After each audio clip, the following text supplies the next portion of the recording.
इचलकरंजी शहरातील गावभाग पोलीस ठाणे ते महासत्ता चौक या मार्गावर सध्या रस्त्याचं काम सुरू आहे। आज या रस्त्याच्या कामासाठी डंपरमधून खडी टाकण्याचं काम सुरू होतं।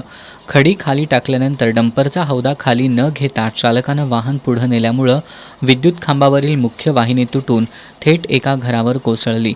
या प्रकारामुळं परिसरातील लोक भयभीत झाली। काही स्थानिक नागरिकांनी प्रसंगावधान राखत तात्काळ महावितरणच्या अधिकाऱ्यांशी संपर्क साधत याची माहिती दिली। माहिती मिळताच महावितरणचे कर्मचारी घटनास्थळी दाखल झाले।